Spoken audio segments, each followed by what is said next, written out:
ಹೇಳೋದು ಕೂಡ ಇಲ್ಲ ಗೈಸ್. ಆದರೂ ಎಂತ ಮಾಡೋದು ನನಗೆ ಗೊತ್ತಾಗ್ತಿಲ್ಲ ಮಾರ್ಯಾರೆ. ಬೈಕಲ್ಲಿ ಕೂತ್ಕೊಳ್ಬೇಕು, ಇದನ್ನು ಇಟ್ಕೊಳ್ಬೇಕು, ಅದು ಕೇಳ್ತಾನೆ ಇಲ್ಲ. ನೋಡಿ ಒಳಗೆ ಮಾಡೋದು.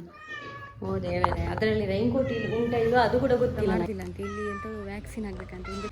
ಮತ್ತು ನಮ್ಮ ಇನ್ನೊಂದು ಮರಳಿರೋದು ಅಲ್ಲಿ ಡಾಕ್ಟರ್ ಬಿಸಿ ಬಂದದೆಲ್ಲ ವೇಸ್ಟ್ ಆಯಿತು.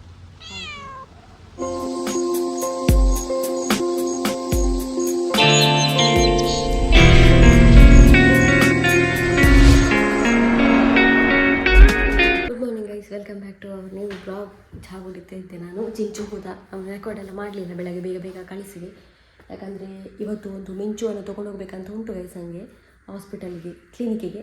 ಹಾಗಾಗಿ ಸ್ವಲ್ಪ ಮನೆಗೆಲ್ಲ ಚೆಲ್ಲ ಮಾಡಿ ಇನ್ನು ರೆಡಿಯಾಗಿ ಸಿಗುವ ಅಂತ ಹೇಳಿ. ಆಮೇಲೆ ನೋಡಿ ಆಯಿತಾ, ಅಮ್ಮ ಚಹಾ ಕುಡಿದು ಮಲಗಿದ್ದಾರೆ. ಒಮ್ಮೆ ತಿಂಡಿ ಆದಮೇಲೆ ಅವರೊಮ್ಮೆ ಮಲಗ್ತಾರೆ, ರೆಸ್ಟ್ ಮಾಡ್ತಾರೆ, ಆಮೇಲೆ ಹೇಳೋದು. ಹಾಗೆ ತೋರಿಸ್ತು.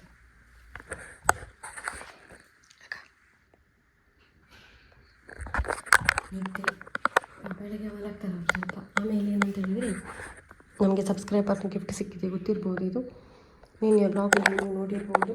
ಕರೆಂಟ್ ಹೋಗಲಿಲ್ಲ ಆಯಿತಾ, ಇದು ಫಿಕ್ಸ್ ಮಾಡಿದ ಮೇಲೆ ಕರೆಂಟ್ ಹೋಗಲಿಲ್ಲ ನಿನ್ನೆಯಿಂದ. ನಾನು ನೋಡ್ತಾ ಇದ್ದೆ, ಅಂದರೆ ಕರೆಂಟ್ ಹೋದಾಗ ಇಲ್ಲಿ ಎಂತೆಲ್ಲ ಇಲ್ಲ, ಇಲ್ಲಿ ಮೋಡೆಲ್ಲ ಎಂತೆಲ್ಲ ಬರ್ತದೆ ಅದನ್ನೆಲ್ಲ ಒಮ್ಮೆ ನೋಡಬೇಕು ಅಂತಿತ್ತು ನನಗೆ. ಹೇಗೆ ಅದು ರಿಯಾಕ್ಟ್ ಮಾಡ್ತದೆ, ನಮಗೆ ಹೇಗೆ ಗೊತ್ತಾಗ್ತದೆ ಅದೆಲ್ಲ ನನಗೆ ಗೊತ್ತಿಲ್ಲಲ್ಲ ಯೂಸ್ ಮಾಡಿ. ಹಾಗಾದರೆ ಕರೆಂಟ್ ಹೋಗಲಿಲ್ಲ. ಮತ್ತು ನಿನ್ನೆ ಎಲೆಕ್ಟ್ರಿಷಿಯನ್ ಅವರಿಗೆ ಹೇಳಿದೆ, ಏನಂತ ಹೇಳಿದರೆ, ಇಲ್ಲಿ ಎಂಟ್ರೆನ್ಸಲ್ಲೇ ಉಂಟಲ್ಲ ನಮ್ಮದು, ಅದಕ್ಕೋಸ್ಕರ ಅದನ್ನೊಂದು ಇಲ್ಲಿ ಇಡುವ ಅಂತೇಳಿ. ಇಲ್ಲಿ ಇಟ್ಟರೆ ಒಂದು ಸೋಫಾ ಎಲ್ಲ ಕವರ್ ಆಗ್ತಾ ಇಲ್ಲಿ ಕೂತ್ಕೊಳ್ಬೋದು. ಹಾಗೆ ಅವ್ರು ಹೇಳಿದ್ರು ಈಗ ಬಿಸಿ ಇದ್ದಾರಂತ, 1 ವಾರ ಬಿಟ್ಟು ಬರ್ತೇನೆ ಅಂತ ಹೇಳಿದ್ದಾರೆ. ಅಲ್ಲಿವರೆಗೆ ಅಲ್ಲಿರಲಿ. ಆಮೇಲೆ ಇದು ನಿನ್ನೆ ನಾನು ಪಿಂಕಿಯ ಮನೆಯಿಂದ ತಂದದ್ದು. ಯಾಕಂದರೆ ಮಿಂಚುವನ್ನು ತೊಗೊಂಡು ಹೋಗುವ ಅಂತೇಳಿ ಹಾಸ್ಪಿಟಲ್ಗೆ. ಯಾಕೆ ಅಂತ ಹೇಳಿದರೆ, ಈಗ ಕೆಲವು ಜನ ನ್ಯೂ ವ್ಯೂವರ್ಸ್ ನೋಡ್ತಾ ಇದ್ದೆ ಅಂತ ಹೇಳಿದರೆ, ಮಿಂಚು ಅಂತ ಹೇಳಿದರೆ ನಮ್ಮ ಹೆಣ್ಣು, ನಮ್ಮ ಮನೆಯ ಬೆಕ್ಕು, ಹುಡುಗಿ. ಅದು ಒಂದು ಈಗ 2 ವಾರದಿಂದ ಮನೆಗೆ ಬರ್ತಾ ಇರಲಿಲ್ಲ. ನಾನು ಎಂತಾಯಿತು, ಹೆಬ್ಬ ಉಂಟಾ ಏನು ಅಂತ ಟೆನ್ಷನ್ ಮಾಡ್ತಾ ಇದ್ದೆ. ನೋಡುವಾಗ ಅದು ಸಿಕ್ಕ ಇಲ್ಲಿ ಬೇರೆ ಒಂದು ಬೆಕ್ಕುಗಳೊಟ್ಟಿಗೆ ತಿರುಗ್ತಾ ಉಂಟು. ಹಾಗೆ ಫಸ್ಟಿದು ಮಕ್ಕಳು ಮಿಂಚುದು 3 ಮಕ್ಕಳಿದ್ದಾರೆ ಆಲ್ರೆಡಿ, ನೀವು ನೋಡಿರ್ಬೋದು. ಇನ್ನೂ ಈಗ ಮರಿ ಇಟ್ಟರೆ ತುಂಬ ಸಮಸ್ಯೆ ಆಗ್ತದೆ, ಅದನ್ನು ನೋಡಬೇಕು ಎಲ್ಲ. ನಿಮಗೆ ಕೂಡ ಗೊತ್ತುಂಟು, ಮನೆಯಲ್ಲಿ ತುಂಬ ಬೆಕ್ಕು ಇನ್ನು ಸಾಕಲಿಕ್ಕೆ ಆಗಲಿಕ್ಕಿಲ್ಲ. ಅದಕ್ಕೋಸ್ಕರ ಮಿಂಚುವನ್ನು ಒಂದು ಡೆಲಿವರಿ ಆಗಿದೆ ಅವಳದು, ಸಾಕು, ಇನ್ನೂ ಬೇಡ ಡೆಲಿವರಿ ಆಗೋದು. ಅದಕ್ಕೆ ನಾನು ಅವಳನ್ನೊಂದು ಮಗು ಇನ್ನು ಬೇಡ, ಮಕ್ಕಳಾಗದಾಗೆ ಮಾಡುವ ಅಂತ, ಅಬೋರ್ಷನ್ ಟೈಪ್ ಮಾಡುವ ಅಂತೇಳಿ. ಅದಕ್ಕೆ ನಾವು ಅಲ್ಲಿ ಕ್ಲಿನಿಕ್ ಉಂಟಲ್ಲ ಮ್ಯಾಂಗ್ಳೂರಲ್ಲಿ, ಅದಕ್ಕೆ ಮೊದಲೇ ಒಂದು ಅಪಾಯಿಂಟ್ಮೆಂಟ್ ಮಾಡಿ ಅವಳನ್ನು ಕರ್ಕೊಂಡು ಹೋಗಿ ಅವಳ ವೆಯ್ಟ್ ನೋಡಿ ಎಲ್ಲ ಬರೆದು ಎಲ್ಲ ಕೊಡ್ತಾರೆ ಎಲ್ಲ, ಯಾವಾಗ ಬರಬೇಕು ಅಂತ. ಹಾಗೆಲ್ಲ ಮಾಡಬೇಕು. ಅದು ಇವತ್ತು ಮಾಡುವ ಅಂತ, ನಿನ್ನೆ ಮಾಡಲಿಕ್ಕೆ ಇದ್ವಿ, ನಿನ್ನೆ ಎಂಥ ಮಳೆ, ಅದಕ್ಕೆ ಇವತ್ತು ಮಾಡುವಂತ. ಇನ್ನು ಚಹಾ ತಿಂಡಿ ಮನೆ ಸ್ವಲ್ಪ ಕೆಲಸ ಆದಮೇಲೆ ನಾನು ಸಿಗ್ತೇನೆ. ಬೇಗ ಹೋಗಿ ಬೇಗ ಬರಬೇಕು ಅಂತ ನಾನು ರೆಡಿ ಆಗಿರೋ ಪರಪ್ಪ. ಅಂದರೆ ಮಾವು ಹೋಗಿದ್ದಾರೆ, ಅವರಿದ್ದ ನಾನು ಅಲ್ಲಿಗೆ ಬರಬೇಕಂತೆ ಅಂಗಡಿ ಹತ್ರ. ಹಾಗೆ ನಾವು ಮಿಂಚುವನ್ನು ಹುಡುಕುವ, ಅವಳು ಎಲ್ಲಿದ್ದಾನೆ ಅಂತ ಯಾರಿಗೆ ಗೊತ್ತು, ಹುಡುಕ್ಬೇಕೀಗ. ಇವರಿಬ್ಬರು ಓಡಿಕೊಂಡು ಬಂದರು. ಅವಳನ್ನು ಇಲ್ಲಿ ಅಂತ ಹುಡುಕುದು ಮಾರೇರೆ ಕರ್ಮ.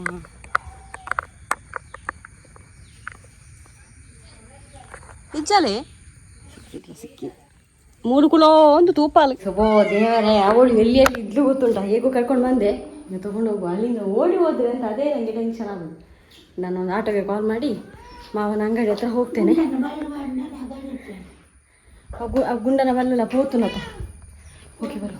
ಹೇಳೋದು ಕೂಡ ಇಲ್ಲ ಗೈಸ್. ಆದರೂ ಎಂತ ಮಾಡೋದು ನನಗೆ ಗೊತ್ತಾಗ್ತಿಲ್ಲ ಮಾರ್ಯಾರೆ. ಬೈಕಲ್ಲಿ ಕೂತ್ಕೊಳ್ಬೇಕು, ಇದನ್ನು ಇಟ್ಕೊಳ್ಬೇಕು, ಅದು ಕೇಳ್ತಾನೆ ಇಲ್ಲ. ನೋಡಿ ಒಳಗೆ ಮಾಡೋದು.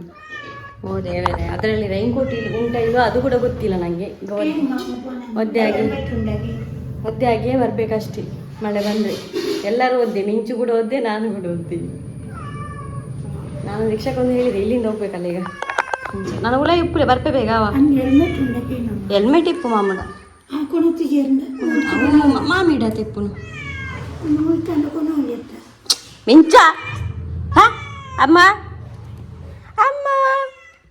ಮಿಂಚ ಆಡಪ್ಪ ಆಡ ಮಿಂಚ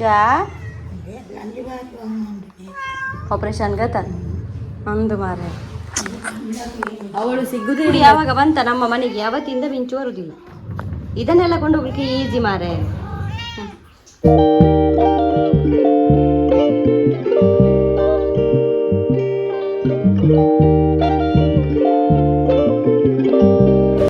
ಅವಳಿಗೆ ಹೇಳ್ತಾ ಇಲ್ಲ ಗೈಸ್, ಇವರ ಇಂಕೋಟೆಲ್ಲ ಹಾಕಿ ದಾದ ಪುಚ್ಚೆನಾ ಅಂಗಡಿದೆ.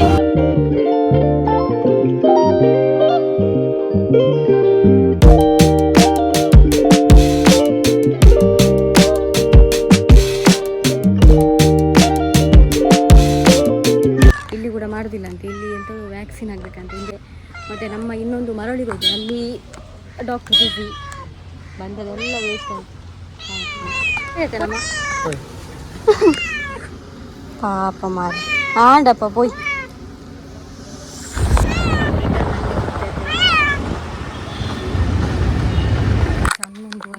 ಈಗ ನನ್ನ ಮನೆಗೆ ಬಂದದಾಯ್ತಾ.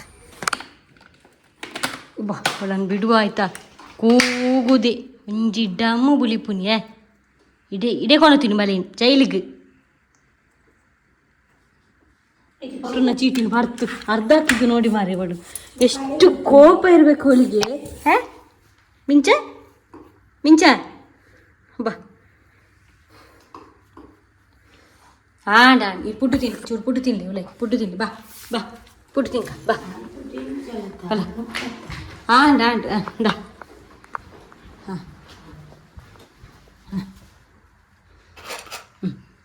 ತಿನ್ ದಾ ತಿನ್ಲಿ ನೀ ಬರ್ಲಿ ಪೋಪನಾ ದಾ ಪೋ ಪೋ. ಎಂತ ಗೊತ್ತಾ, ಫಸ್ಟ್ ಕ್ಲಿನಿಕ್ ಹೋದೆಲ್ಲ, ಕ್ಲಿನಿಕ್ ಹೋಗುವಾಗ ಅಲ್ಲಿ ತುಂಬ ಅಪಾಯಿಂಟ್ಮೆಂಟ್ ಉಂಟಂತೆ. ತುಂಬ ಅಪಾಯಿಂಟ್ಮೆಂಟ್ ಅಂದರೆ ಸದ್ಯದಲ್ಲಿ ಡೇಟೇ ಇಲ್ಲ, ನೆಕ್ಸ್ಟ್ ಮಂತ್ ಅಂತ ಹೇಳಿದರು. ನೆಕ್ಸ್ಟ್ ಮಂತ್ವರೆಗೆ ನಮ್ಮ ಬೆಕ್ಕನ್ನು ಇಟ್ಕೊಂಡ್ರೆ ಹೇಗೆ ಆಗ್ಬೋದು ನೀವೇ ತಿಳ್ಕೊಳ್ಳಿ. ಮತ್ತು ನಾನು ಎಂತ ಮಾಡಿದಂತೆ ಡಾಕ್ಟರ್ ಸ್ವಲ್ಪ ರಿಕ್ವೆಸ್ಟ್ ಮಾಡಿದೆ, ಇವತ್ತೇ ಮಾಡಿ ಅಂತ. ಅದೆಲ್ಲ ಆಗೋದಿಲ್ಲಮ್ಮ, ನಾನು ಬೇರೆ ಅಡ್ರೆಸ್ ಕೊಡ್ತೇನೆ ಅಲ್ಲಿ ಹೋಗಿ ಅಂತ ಹೇಳಿದ್ರು. ಅದಕ್ಕೆ ನಾವು ಹೋದಾಗ ನೋಡಬೇಕು, ಅದು ವ್ಯಾಕ್ಸಿನ್ ಆಗಬೇಕು, ವ್ಯಾಕ್ಸಿನ್ ಆಗೋದೇ ನಾವು ಮುಟ್ಟೋದಿಲ್ಲ. ಹಾಗಾದರೆ ನಾವು ಈ ಕಾಟು ಪುಚ್ಚ ಎಲ್ಲ ಸಾಕ್ತೇವೆ ತುಂಬ. ಈಗ ಹಣ ಇದ್ದವರು ವ್ಯಾಕ್ಸಿನ್ ಕೊಡ್ಬೋದು, ನಮ್ಮಂಥವರೆಲ್ಲ ಎಂತ ಕೊಡ್ತೇವೆ ಅಲ್ವಾ?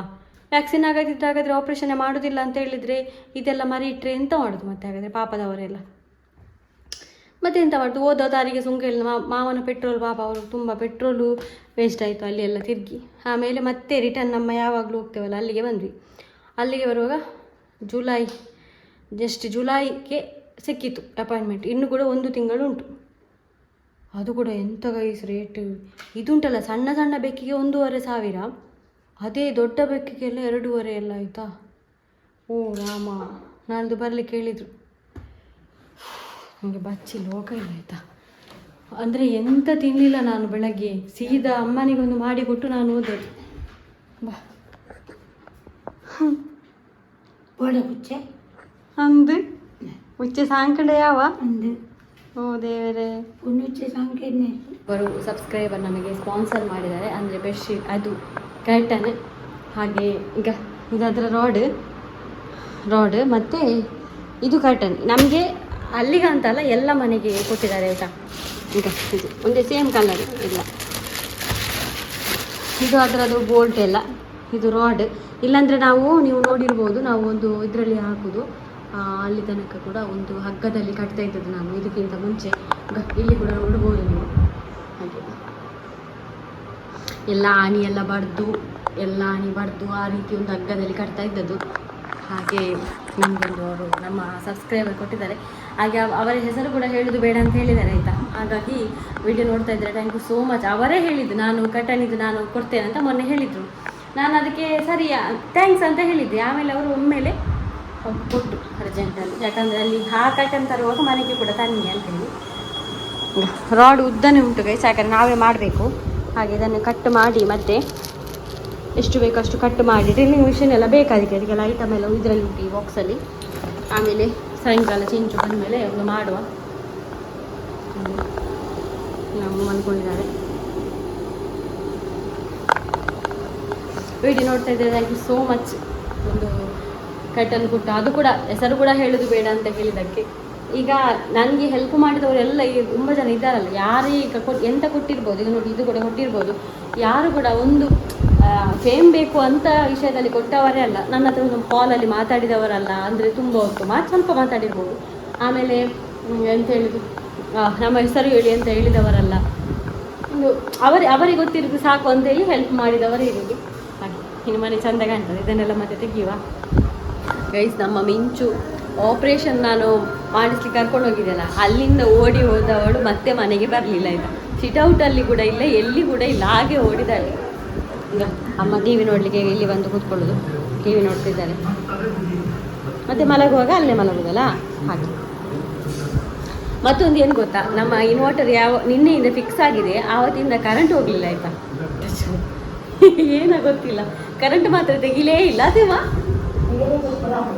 ಅವು ಗೊತ್ತಾಗ್ಬಿಟ್ಟು ಟೀ ಅಂತ ಕಂಡ್ಕೊಂಡು ಮತ್ತೆ ನೈಟ್ ಗೊತ್ತಿಲ್ಲ, ಆದರೆ ಡೇ ಫುಲ್ಲು ಈಗ ನಾನು ಇಲ್ಲಿ ಇದ್ದೇನಲ್ಲ ಆವಾಗ ಕರೆಂಟ್ ತೆಗಿಲೇ ಇಲ್ಲ. ನಾನು ಎಂತ ಲಾಗ್ ಸ್ಟಾರ್ಟ್ ಮಾಡಿದೆ ಅಂತ ಹೇಳಿದರೆ, ಈಗ ಇದನ್ನು ನಾವು ಫಿಕ್ಸ್ ಮಾಡಬೇಕಲ್ಲ ಗೈಸ್. ಇದಕ್ಕೆ ಉಂಟಲ್ಲ ಇದರ ಒಂದು ಇದೆಲ್ಲ ಉಂಟಲ್ಲ ಅಂತ ಹೇಳೋದು, ಇದಕ್ಕೆ ಇದರ ಸ್ಕ್ರೂ ಮತ್ತು ಇದರ ಬಿಟ್ಟು ಇದನ್ನೆಲ್ಲ ಫಿಕ್ಸ್ ಮಾಡಬೇಕಾದ್ರೆ ನಮಗೆ ಡ್ರಿಲ್ಲಿಂಗ್ ಮಿಷಿನ್ ಬೇಕು. ಅದು ನಮ್ಮ ನೇಬರ್ ಮನೆ ಹತ್ರ ಉಂಟು. ಹಾಗೆ ಅವರಿಗೆ ಕೆಲಸ ಬಿಟ್ಟು ಬರುವಾಗ ನನಗೆ ಹೋಗ್ಬೇಕು, ಅವ್ರನ್ನ ಕೇಳಿ ಒಮ್ಮೆ ತರಬೇಕು ಅದನ್ನು ಮಾಡುವ ಅಂತ ಹೇಳಿ. ಎಷ್ಟಾಗ್ತದೆ ಅಷ್ಟು ಮಾಡುವ ಅಂತ. ಚಿಂಚು ಆಟಕ್ಕೆ ಹೋಗಿದ್ದಾನೆ, ಇಲ್ಲೇ ಹತ್ತಿರ ಆಟ ಆಡ್ತಿದ್ದಾನೆ. ಹೋಗು ಹೇಳಿ ಬಂದಾಗೆ ಚಿಂಚು ತೊಗೊಂಡು ಬರ್ತಾನೆ. ಸ್ವಲ್ಪ ಅವನು ಆಟ ಆಡಿ ಬರುವಾಗ ತೊಗೊಂಡು ಬರ್ಲಿಕ್ಕೆ ಹೇಳಿದೆ. ನಮ್ಮ ಬೇಕು ಅಂತ ಇಲ್ಲ ಅಂದರೆ ಇರ್ಬೋದು ಇಲ್ಲಿ ಎಲ್ವೋ. ಹಾಂ ಕಳ್ಳೆ ಪೋಪುನ್ ತುಲಗೆ ಮೆಲ್ಲ ಯಾನ್ ಬಂದಾಯ್ತು ಈನೇಟಾಂಡ್ರಿ. ಓ ದೇವಿರೇ, ದೂರ ವಾ ಕೊಂಡ್ಬಟ್ಟನೆ ಆರು ಬಣ್ಣಗೆ ಏಳಂಟೆ ಆಪನ್ಗೆ ಯಾರು ಕೊಡೋತ್ತರಿಗೆ ಡ್ರಿಲ್ಲಿಂಗ್ ಮೆಷಿನ್ ಅಡಿಗೆ ಬಂದ. ಇವನೇ ಬಾಕಿ ಇರ್ತದೆ. ಬಲ ಬಲಿ ಬಲ ಶಂಭು ಶಂಭು.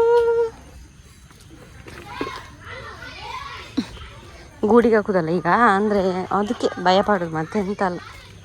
ಮತ್ತೆ ಗೂಡಿಗೆ ಹಾಕೋದು ನಾನು, ಈಗ ಹಾಕಲ್ಲ, ಸ್ವಲ್ಪ ಹೊತ್ತಾದ್ಮೇಲೆ. ಬಾಕಿದೆಲ್ಲ ಮಕ್ಕಳು ಒಳಗಿದ್ದಾರೆ, ಇವನು ಮಾತ್ರ ಒಬ್ಬ ಹೊರಗಿದ್ದ.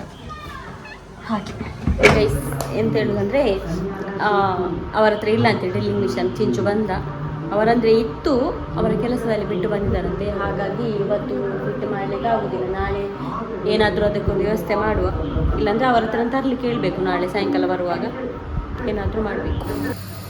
ಅಮ್ಮನ ಹಬ್ಬ ತೊಗೊಳ್ತಿದ್ದಾರೆ ಗೈಸ್. ಊಟ ಎಲ್ಲ ಆಯ್ತು, ಬೆಕ್ಕುಗಳನ್ನೆಲ್ಲ ಗೂಡಲ್ಲೆಲ್ಲ ಹಾಕಿ ಆಯಿತು. ಇನ್ನು ನಾವು ಕಮೆಂಟ್ ಓದುವ. First comment guys, Sunitha Charlies ಅಂತ ಹೇಳಿ, you have lots of blessings fam, God take care. Thank you. Abdul Hameed comment ಮಾಡಿದ್ದಾರೆ, ಡೈಲಿ ಇರ್ನ ಲಾಗು ತೂಪನಕ್ನ ಪುದರ್ ಇರೆಗೆ ಗೊತ್ತು ಪುಣ ಸಂಧ್ಯಾ ಅಂದು. ಹೇಗೆ ಗೊತ್ತಿರ್ತದೆ ನನಗೆ ಡೈಲಿ? ಈಗ ಒಂದು 10,000 ಜನ ನೋಡ್ತಾ ಇದ್ರೆ ನನಗೆ ಎಲ್ಲರದ್ದು ಹೆಸರು ಗೊತ್ತಿರೋದಿಲ್ಲ. ಯಾರೆಲ್ಲ ಕಮೆಂಟ್ ಮಾಡ್ತಾ ಇರ್ತಾರೆ ರೆಗ್ಯುಲರ್ ಅವರದ್ದು ಗೊತ್ತಿರ್ತದೆ ಅಷ್ಟೇ. ನೆಕ್ಸ್ಟ್ ಕಮೆಂಟ್ ಪ್ರಿಮಲ್ ಅಂತೇಳಿ M10, ಆಯ್ ಅಕ್ಕ feels relax to see your vlog, always waits for your vlog. Thank you so much. ಮತ್ತು ಏನಂತ ಹೇಳಿದರೆ, ಯಾರ್ದಾದ್ರೂ ಹೆಸರು ಓದುವಾಗ ತಪ್ಪಿ ಓದಿದರೆ ನನ್ನನ್ನೊಂದು ಕ್ಷಮಿಸಿಬಿಡಿ ಆಯಿತಾ. ನನಗೆ ಕೆಲವೊಮ್ಮೆ ಇದರಲ್ಲಿ ಓದಲಿಕ್ಕೆ ಆಗೋದಿಲ್ಲ, ಹಾಗೆ ನನಗೆ ಗೊತ್ತಿದ್ದಷ್ಟು ಓದ್ತೇನೆ. ಹಾಗಾಗಿ ಶ್ರೀನಿಧಿ ಅಂತ ಕಮೆಂಟ್ ಉಂಟು, ನಾನು ಇನ್ಸ್ಟಾಗ್ರಾಮಲ್ಲಿ ಮೆಸೇಜ್ ಕಳಿಸಿದ್ದೇನೆ, ನೀವು ನೋಡಲೇ ಇಲ್ಲ ಅಂತ. ಅಲ್ಲ ಗೈಸ್, ನನಗೆ ಇನ್ಸ್ಟಾಗ್ರಾಮಲ್ಲಿ ಎಷ್ಟು DM ಬರ್ತದೆ ಗೊತ್ತುಂಟ, ರಾಶಿ DM ಬರ್ತೇನೆ. ಅದರಲ್ಲಿ ಒಂದೊಂದು ಸೆಲೆಕ್ಟ್ ಮಾಡಿ ಫ್ರೀ ಇರುವಾಗ ಅಪರೂಪಕ್ಕೆ ಸೆಲೆಕ್ಟ್ ಮಾಡಿ ಕೆಲವರಿಗೆಲ್ಲ ಆನ್ಸರ್ ಕೊಟ್ಟಿದ್ದೇನೆ. ತುಂಬ ಜನರಿಗೆ ಆನ್ಸರ್ ಕೊಟ್ಟಿದ್ದವರು ಕೂಡ ಇದ್ದಾರೆ.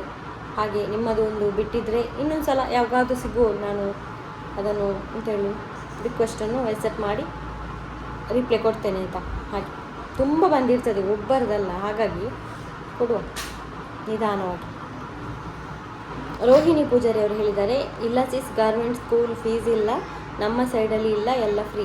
ಹೌದು, ಅದು ಮಾಣಿಯಲ್ಲಿ ಕೂಡ ಇಲ್ಲ, ನಿಮ್ಮ ಸೈಡ್ ಇರಲಿಕ್ಕಿಲ್ಲ, ನಮ್ಮ ಸೈಡ್ ಉಂಟು ಗೈಸ್. ನಾನು ಸಣ್ಣದಿಂದ ಗೌರ್ಮೆಂಟಲ್ಲಿ ಓದಿದವಳು, ನನಗೆ ಗೊತ್ತುಂಟಲ್ಲ ಫೀಸ್ ಉಂಟಾಯ್ತಾ, ನಮ್ಮ ಆಚೆ ಉಂಟು. ಅದೇನಂತ ಗೊತ್ತಿಲ್ಲ. ನಾವು ಅವರು ಮಕ್ಕಳು ಕಡಿಮೆ ಇದ್ದಾಗ ಫೀಸ್ ತೊಗೊಳ್ತಾರೆ, ಅದು ಎಂಥ ವಿಷಯ ಗೊತ್ತಿಲ್ಲ. ಫೀಸ್ ಇಲ್ಲಿ ತೊಗೊಂಡಿದ್ದಾರೆ, ಅವನು ಅದನ್ನೆಲ್ಲ ಸುಳ್ಳು ಹೇಳುವ ಹುಡುಗ ಅಲ್ಲ. ಬಾಲೆ ಫೀಸ್ ಕೊಡ್ತಾತ ಇದಲ್ಲ, ಬರೆದು ಕೊರಿಯರ ಚೀಟಿವಿನಿ ಬುಕ್ ಕೂಡ ಬರುತ್ತೇನಾ. ಗೌರಿ ಭಟ್ ಅಂತವರು, ರಾಯ ಗೌರಿ ಅಂತ, ಈ ರೀತಿ ಹೆಂಚಿನ ಪರಿಸ್ಥಿತಿ ಪುನಃ ನಿಕ್ಲಿಗೆ ಹೆಲ್ಪ್ ಮಾಡ್ಪುನ ದೇವೇರಿ ಕೊಟ್ಪುನು ಈರ್ದಾಲ ಮನಸ್ಸಿಗೆ ಗೆರಕೊಡ್ಚಿ ಅವೇ ಈರ್ನೊಟ್ಟಿಗೂ ಇಂಕಲುಲ್ಲ. Thank you so much. ಹಾಗೆ ಕಮೆಂಟ್ ಎಲ್ಲ ಓದಿದೆ. ಮತ್ತೇನಂತ ಹೇಳಿದರೆ, ಇದಿತ್ತಲ್ಲ ನಮಗೆ ಸಬ್ಸ್ಕ್ರೈಬರ್ ಕಳಿಸಿದ್ರು, ನಿಮಗೆ ಹೇಳಿದ್ದೆ ಆವಾಗ ನಾನು, ಅದಕ್ಕೆ ಅದು ಸಿಗಲಿಲ್ಲ. ಅದು ನಾಳೆ ಎಂತಾದರೂ ಮಾಡುವ ಆಯಿತಾ, ನಾಳೆ ನೋಡುವ ಏನು ಮಾಡೋದು ಏನಂತೇಳಿ. ಹಾಗಾಗಿ ಇವತ್ತಿನ ಬ್ಲಾಗ್ ನಾನು ಇಲ್ಲಿಗೆ ನಿಲ್ಲಿಸ್ತೇನೆ. ಬೆಳಗ್ಗೆಯಿಂದ ನಾನು ಇವತ್ತು ಫುಲ್ಲು ಟಯರ್ಡ್ ಆಯಿತಾ. ಆ ಬೆಕ್ಕಿನ ವಿಷಯದಲ್ಲಿ ಉಂಟಲ್ಲ, 2 ಕ್ಲಿನಿಕ್ಗೆ ಹೋಗಿದ್ದೇನೆ, ಆವಾಗಲೇ ಫುಲ್ಲು ಟಯರ್ಡ್ ಆಗಿದ್ದೇನೆ ಮಾರ್ರೆ. ರಡ್ಡು ದಾಯ ಬಂದು ಒಂಜಿ ಆಪರೇಷನ್ ಆಪುಜು ಅನ್ನಿ ಈಗ ಬುಡೊಂಜಿಗೆ పోయింది ಅವ್ರು ತೂನಕ ವ್ಯಾಕ್ಸಿನ್ ಅವ್ರು ಬಂಡಿ ಹುಟ್ಲಾಗಿ ಬೇತೆ ಬೇತೆ ಕಡೆ ಮಾಮೂನ ಗಾಡಿ పోయి ಕುಡೊಂಜಿ ಪಕ್ಕ ಕುತ್ಕು పోయ ಅಲ್ಪ ತೂನ ಬಂಡೇರು ಇಂಜೆಕ್ಷನ್ ಆದಿ ಇಪ್ಪಡು ಇಜ್ಜಿನ ಒಂಥರ ಆಪುಜು ಬಂಡಿ ಬೇತೆ ಕಡೆ ಹಾಗೆ ಮೂಗೆಲ್ಲ ಕಟ್ಟಿ ಹೋಗಿದೆ ನನಗೆ ಹೊರಗಡೆ ಹೋದರೆ ಆಯ್ತು ಡಸ್ಟಿಗೆಲ್ಲ ಶೀತ ಆಗೋದು ಬೇಗ ಹಾಗೆ ಇನ್ನು ಮಲ್ಕೊಳ್ಳೋದು ವಿಡಿಯೋ ಇಷ್ಟ ಲೈಕ್ ಮಾಡಿ ಫಸ್ಟ್ ಟೈಮ್ ನಮ್ಮ ಚಾನಲ್ ಸಬ್ಸ್ಕ್ರೈಬ್ ಮಾಡಿ ಸಿಗೋಣ ನಾವು ಇನ್ನೊಂದು ವಿಡಿಯೋದಲ್ಲಿ ಇಟ್ಟಾಗೆ ಸೇರೋದು ಕೂಡ ಇಲ್ಲ ಗೈಸ್ ಆದರೂ ಎಂತ ಮಾಡೋದು ನನಗೆ ಗೊತ್ತಾಗ್ತಿಲ್ಲ